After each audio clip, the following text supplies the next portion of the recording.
নমস্কাৰ বন্ধুসকল, আজি আপোনালোকক এটা কথা জনাম বুলি ভাবিছোঁ।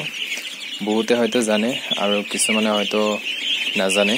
যিজনে নাজানে তাক মই এইটো ভিডিঅ'ত দুই এটা কথা ক'ব বিচাৰিছোঁ। হাঁহৰ পোৱালি আপোনালোকে যদি পালন কৰি আছে তেতিয়াহ'লে এটা কথা আপোনালোকৰ জনাটো দৰকাৰী। হাঁহৰ বেমাৰ কেতিয়া হয় আৰু বেমাৰ হ'লে আমি কেনেকৈ গম পাম। গতিকে এটা গম পোৱাৰ এটা বস্তু আছে, এইটো হ'ল পায়খানা। আপোনালোকে চাওক, এইটো যে বগা পায়খানা কৰি থৈছে, বগা পায়খানা যেতিয়া হ'ব তেতিয়াহ'লে আপোনালোকে গম পাব যে ইহঁতৰ ভিতৰত কিবা এটা গণ্ডগোল হৈ আছে।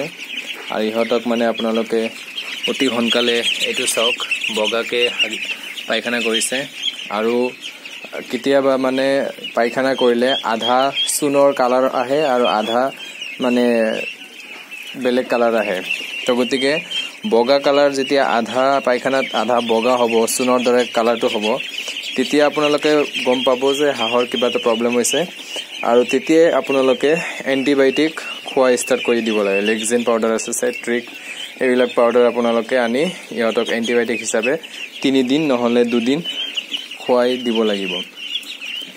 আৰু যেতিয়া হাঁহৰ পোৱালিবিলাকে এনেকৈ বগা পায়খানা কৰে, চূণৰ দৰে পায়খানা কৰে, তেতিয়া ইহঁতৰ মানে গ্ৰথটো কমি যাব। মানে ইহঁতে ডাঙৰ হ'ব ঠিক, কিন্তু ইহঁতৰ ওজনটো ইমান নাহিব।